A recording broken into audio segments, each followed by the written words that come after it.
And we're back. Welcome to my preview and predictions for the penultimate day of this international break. This is my previews and predictions for tomorrow's matches on Matchday 8 in the European qualifiers for the World Cup. Before we get into it, as always, if you want to check out yesterday's predictions for today's matches, you can do so by clicking the link at the top of your screen right now. And of course, as always, if you haven't done so already, please do consider dropping a like on this video. If you enjoy all of my previews and predictions, share it with a friend. Subscribe to the channel if you're new around here with notifications turned on. We've still got one more video to go for you this week. And of course, you can now head over to the community page to have your say on the final matches that will be taking place in this international break. Link to that will be available in the pinned comment of this video as well as in the description.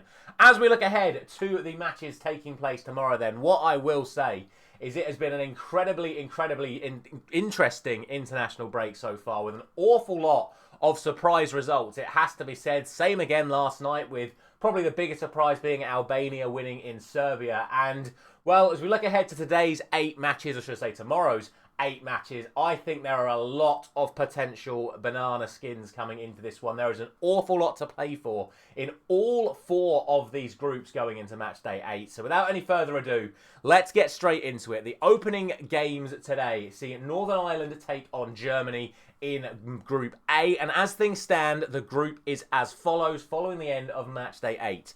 Germany are top on 6 points. Northern Ireland are second on 6 points. Slovakia are third on 6 points. And that is all down to them being, I think it's goal difference currently that is separating the 3 sides. There is so little to split between all 3 of the sides at the top. Unfortunately for Luxembourg, they are currently sitting on bottom place with no points. But all 3 teams at the top level on 6 points at the halfway mark. So let's see what's going to happen in these matches. Coming into this, both Northern Ireland and Germany are coming into this off the back of victories. For Northern Ireland, a really good 2-0 victory at home to Slovakia on a Friday night. As for Germany, as expected, comfortable victory for them as they breezed past Luxembourg 4-0. In terms of the team news coming into this one, there is a big absentee for Northern Ireland because captain Connor Bradley is going to be suspended after getting 2 yellow cards from the opening 3 fixtures.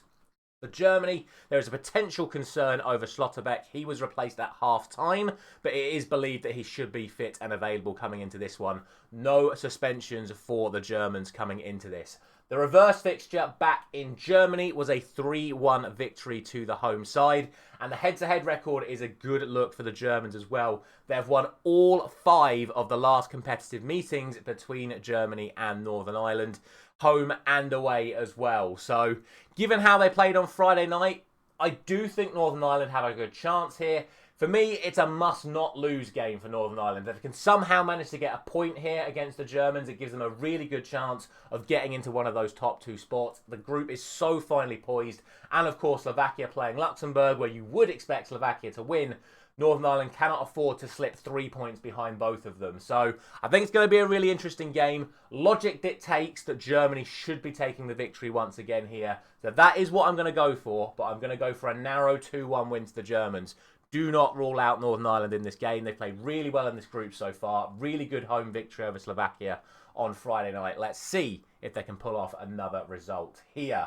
Next up, it is, of course, the game between Slovakia and Luxembourg. And not really too much to say about this one for Luxembourg, as we've already mentioned. It's still 0 points for them. A 4-0 defeat to Germany on Friday night. Slovakia will be coming into this off the back of that defeat in Belfast.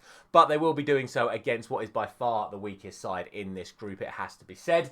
To be fair, though, it was only a 1-0 victory in the reverse meeting between these 2 sides. And when these 2 sides actually met 2 years ago, it was a 0-0 draw in Slovakia between these 2. So there's never really been too much to say in terms of offence from these 2 sides. If you, of course, remember, Slovakia failed to score in Belfast as well. It's not out of the question that Luxembourg could provide another surprise here, but it would be a shock, in my opinion, if that was to be the case. In terms of the team news, there is some doubts over Hanchko. He didn't play at the weekend, so potentially is still going to be missing for this one. Obviously, Lobotka was out of the entire international break. For Luxembourg, they are going to be without Carlson. He was sent off after just 20 minutes in the game in Germany on Friday night. So not really a surprise that they were already going to struggle against Germany and then put themselves down to 10 men in that one. Ultimately, though, I still think Slovakia should be considered the strong favourites here. I just say, still think Luxembourg could maybe produce a 0-0 draw. I don't see them putting any damage to Slovakia's goal here, but I'm going to go for that Slovakia win, and I'm going to go for a 2-0 win to the home side. On to Group B then, where unlike in Group A, where it's all tight at the top, it's really all tight for second, third and fourth, because there is a clear front runner at the end of the first 3 match days in this group, and that is Switzerland, who have won all 3 of their opening matches without conceding a single goal as things stand. They now travel to Slovenia, who currently sit in 3rd place in the table with 2 points following their away draw with Kosovo on Friday night. In my opinion, not a bad result. That means that they currently sit 2 points behind Kosovo at the halfway mark and realistically are going to need something from this match if they're going to want to catch these two sides. Obviously, Sweden and Kosovo playing each other. So the likelihood is one of those sides is going to get ahead of Slovenia in this fixture. So Slovenia cannot afford to drop too many points behind, but they are going up against what is by far the runaway side so far in this group. Coming into this one, in terms of the team news, there's actually no fresh injury or suspension concerns for either side coming into this off the back of the games played on Friday. So we're looking at the teams basically as face value. Slovenia, of course, coming to this with that 0-0 draw. Switzerland with yet another very, very impressive performance, it has to be said. 2-0 away win to Sweden. They just look on such good form at the moment. They don't look like they're going to concede many goals, if any at all, in this group. And I just think Slovenia at the moment, they're struggling to score goals themselves. It's back-to-back games where Slovenia haven't actually scored. Yeah, I think a 0-0 draw in Kosovo is actually a pretty decent result. But they came into that game off the back of losing 3-0 to Switzerland in the reverse fixture. So they're going to need to find their goal-scoring form at some point. But against the Swiss side that has been so resilient so far in this competition, I just don't see them showing any signs of slowing down here. If Switzerland win this game, it is possible they could actually qualify for the World Cup with this win, depending on what happens in the Sweden versus Kosovo game. I'm backing Switzerland to get the result here. I do think Slovenia can get something from it. They're going to need to go for it, but that could favour the Swiss on the counter-attack. I'm going for a 2-0 victory for Switzerland. I just don't see any other result happening here. Well, sorry, I shouldn't word it like that. I do think it's possible Slovenia get the result here, but I think the way Switzerland are playing, it would be a surprise to see any other result than a Swiss win. That means the other game in the group is going to be even more interesting, because if you'd have said to me at the halfway stage of this group that Sweden would be bottom of the group with just 1 point, I would tell you that that is a major, major shock, especially when you consider the fact that, like Slovenia, they've actually failed to score in either of their last 2 matches. You think that the front line they've got with the likes of Gyökeres, Isak, Elanga, you would be expecting a lot of goals from those attacking players, and they've just not found their goal-scoring form. It's, you know, you look at what happened in the Switzerland game, the chance that Bergvall had at the back post, it's literally an open goal when he just completely shanks it into the floor, and Sommer's able to pick it up, or Kerbel's able to pick it up. I can't remember which Swiss goalkeeper was in goal. I apologise for that one. They have 2 very good goalkeepers. But it's just not been happening for Sweden in this competition. They're on 1 point from their opening 3 matches. They're now playing a Kosovo side that is on 4 points from the first 3 matches and has already beaten Sweden in this competition, and know that realistically, if they could get just a point from this match, they're in a really, really good spot going into those final 2 matches and can essentially eliminate Sweden from having any chance of qualifying if other results don't go their way. As we've just mentioned, back-to-back games without scoring for Sweden, back-to-back clean sheets for Kosovo after beating Sweden 2-0 and then drawing at home to Slovenia on Friday night. So really, really interesting coming into this. In terms of the team news, there is no fresh concerns for the Swedes coming into this. There is a there is a suspension for Kosovo as one of their centre-backs, Aliti, is going to be suspended for this match. So that could be a crucial factor in this. They've been very, very solid defensively, as I've just mentioned, but take out one of their centre-backs, it could be a major loss for them in that position. As I've mentioned already, the reverse fixture was a 2-0 win for Kosovo in Kosovo. I do think a repeat victory for Kosovo would be seen as a major shock, but it wouldn't surprise me to see them get at least a point from this match. Ultimately, though, I still think with the players that Sweden have available to them, with them being back at home, they need to produce a significant performance here. Yes, it didn't happen for them at home on Friday night, but I do think they're going to have enough to beat Kosovo here. I'm backing a Sweden victory. Depending on when the first goal in the match happens, could really blow the game wide open or not, because Kosovo really can't afford to lose this match, even though I think a draw is still a good result for them. But I'm going to go for that Swedish victory, and I'm going to go for a 2-0 win to them. That then takes us on to Group D, and Group D starts off with Iceland taking on France. No shortages of goals in Group D, it has to be said. The two games being played on Friday night there saw Ukraine finally step up in this group and beat Iceland away 5-3. While that was going on, it was a comfortable 3-0 victory for France over Azerbaijan. And that means that coming into this match, France are on the maximum 9 points out of 9 from their first 3 games. Ukraine are now sitting on 4 points from the first 3 matches. Iceland are sitting in third with just 3 points from their opening 3, and then Azerbaijan occupy bottom spot with 1 point.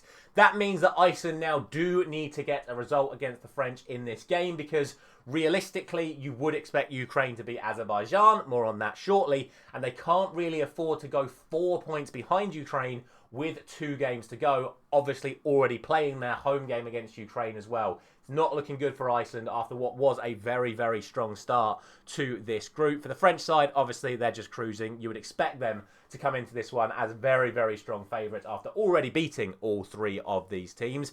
That being said, though, it was only a 2-1 victory for the French side in Paris when Iceland came visiting a couple of months ago. And in fact, Iceland, despite being third in the group, have actually scored the most goals in it. They've got 9 goals from their opening 3 games. So it's not out of the question that Iceland can cause France defensive problems in this game. It's just whether or not they can hold the French out at the other end, which is obviously what they failed to do when they conceded 5 to Ukraine on Friday night. In terms of the team news, both sides could be without some massive key players coming into this game. Firstly, for France, Konate has gone home. He picked up an injury and is now out of the remainder of this international break. And with just 5 minutes left the other day, Kylian Mbappe limped off with an injury, and he is now a doubt for this fixture. Granted, they do have a whole host of attacking options available to them, and unlike Konate, he has not gone home. So I would expect Mbappe to still be fit and available for Iceland, which is not good news for them. And even worse news for them is their striker, Gudjonsson, is definitely going to be out of this game because he picked up his second yellow card of the competition in the loss to Ukraine, and he is going to be suspended. To be fair, I've mentioned the 5-3 enough in this prediction already, but Iceland did concede the 2 to make it 4-3 and 5-3 very late on. They were very competitive in the match, and I think they can be competitive in this match against France, as they were in the reverse fixture. But France will want to look to wrap this group up here and now, and I think they're going to have the quality to do so. I'm going for a 3-1 victory to France. The other game in this group is, of course, Ukraine taking on Azerbaijan, and that will mean that if Ukraine do get the victory here, they're going to be in prime position to at least get second spot in this group.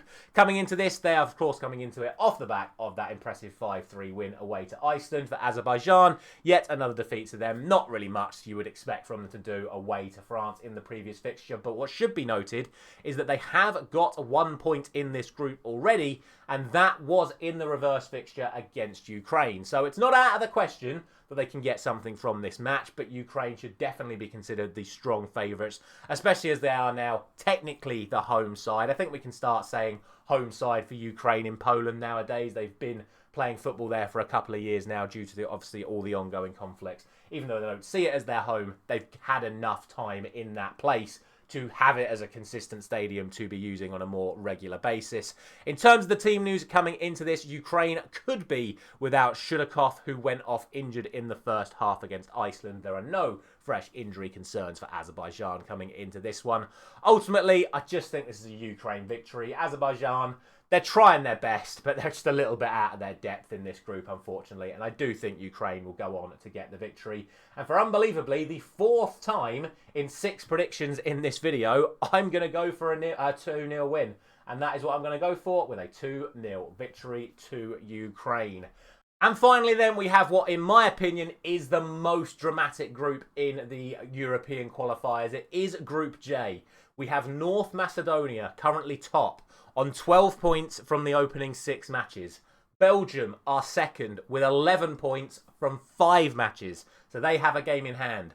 Wales are third on 10 points, also after 5 matches. So Wales and Belgium both in a position to overtake North Macedonia with their respective games in hand. But of course, they're playing each other, and Macedonia are playing Kazakhstan in this one. On Friday night, huge result for North Macedonia, drawing 0-0 away to Belgium, despite Belgium having over 3 XG in that match. Dimitrovic in the North Macedonian goal, or Dimitrievski or something like that. Absolutely incredible performance from him. So many saves, and he keeps his side in top spot in the group coming into this. For Kazakhstan, it was another routine victory for them over Liechtenstein, which means that they themselves are on 6 points, which means with just 2 games left for them, mathematically, they're not out of the conversation here either. It does, of course, mean that they have to win here over North Macedonia, and unfortunately for them, all 6 of their points so far have come from their 2 matches against Liechtenstein, and in the reverse fixture here, North Macedonia did travel to Kazakhstan and take a 1-0 victory. So obviously, with Macedonia being the top side in the group as things stand, and with them winning the previous head-to-head game, you would have them as favourites for this match. But Kazakhstan have put it back in their own hands to still have a say in this group, which is incredible to think with just 2/3 games left in it for the respective sides. There are still 4 teams battling it out for these 2 World Cup spots. In terms of the team news coming into this one, there is no fresh concerns for North Macedonia. As for Kazakhstan, though, they are going to be without Samuradov, who is suspended for this one. My major concern for the away side is that outside of those games against Liechtenstein, they haven't actually scored a single goal. And obviously Macedonia, with that incredible clean sheet against Belgium, you would be very, very surprised if they didn't keep another clean sheet here. And it would also be a surprise if North Macedonia didn't then go on to get the victory. I'm going to do it again, folks. I've done it 4 times already, and incredibly, I'm going to do it for a 5th time here. I'm actually going to go for another 2-0 victory, this time to North Macedonia. And then last, we probably have the biggest game of the night, and certainly the most difficult game to call of the night, in my opinion. We have 2 sides in Wales and Belgium who actually have a lot of recent history to speak of. This is the 6th time that these sides have met in a competitive capacity in the last 3 years. That is how often these sides have been going at it. All 3 games in Belgium have been won by Belgium, but here in Wales, both matches so far have been 1-1 draws. And to be fair, even though Belgium did win the reverse fixture in this qualifying group, it was a staggering 4-3 victory, with Kevin De Bruyne getting an 88th minute winner in that match. So Wales have already proven on multiple occasions they can be very, very competitive against Belgium here. And the question really is, what is the priority result for both of these teams? They've got to both assume that North Macedonia are going to beat Kazakhstan, so that will propel them up to 15 points. That will mean that a loss for either of these sides will leave them 4 or 5 points behind, respectively. So realistically, it's a must-win game, but it's also a must-not-lose game. So it's one of those very rare scenarios where, what result do you actually want? Wales fans, Belgium fans, let me know in the comments. What result would you take right now? Would you take a draw, or are you going into this with the guise of we have to win this match? Reminder, of course, you only automatically qualify for the World Cup by winning the group. So I guess realistically, it is better or more important to win than it is to not lose coming in to this match. In terms of their previous matches, obviously Belgium firing blanks against North Macedonia on Friday night. For Wales, I was there at Wembley on Thursday night when they also fired several blanks against England. It was a very poor performance, in my opinion, from Wales. To be honest, though, I think their minds were solely focused on this game against Belgium. It was a very underwhelming performance from the Welsh. I think they will certainly step it up for this hyper-competitive game. In terms of the team news coming into this, there are no fresh concerns for Wales. They didn't, like I say, didn't really put much effort in at Wembley, so unsurprisingly, no one comes into this with any injuries or suspensions. For the Belgians, they are completely fit and ready to go as well. So it's a straight shootout. If I had to pick a favourite right here, right now, I would go for Belgium due to just general player quality and the fact that they are unbeaten so far in this group. But I think it's going to be a very, very, very interesting game. And they are yet to hit top form. Like, drawing 0-0 at home to North Macedonia is a bad, bad result. And they can't go in with that same mindset into this game against Wales. Otherwise, they are going to struggle to get a result once again. I would still have Belgium as favourites, though. I'm not going to go all in on that prediction, though, because I'm actually going to go, for the first time today, with a 1-1 draw, as it has been on the previous 2 occasions these two sides have met in Wales. Is that a good result for either of them? We will see. As always, let me know your thoughts down in the comment section below. But before I leave you, let's see what you guys have been saying over on our community page for these 8 fixtures taking place tomorrow. And they are as follows. All of you think basically that Germany beat Northern Ireland. Most of you think Slovakia beat Luxembourg. Most of you think Switzerland beat Slovenia. Most of you agree that Sweden are going to beat Kosovo. Most of you think France are beating Iceland. Almost everyone thinks Ukraine beat Azerbaijan. Most of you think North Macedonia beat Kazakhstan. And our closest prediction on the community page is that Wales against Belgium fixture. But more than half of you still think Belgium will get the job done. As always, a massive thank you very much for watching. We have got 1 more of these videos to go. I'm going to pop my predictions back on the screen for you there and now. Make sure to head over to the community page for those final predictions we have got coming up for you ahead of the final day of the European qualifiers. Those games taking place on Tuesday. Video coming out for you tomorrow morning at the same time as always. A final thank you very much for watching once again. I'll see you tomorrow.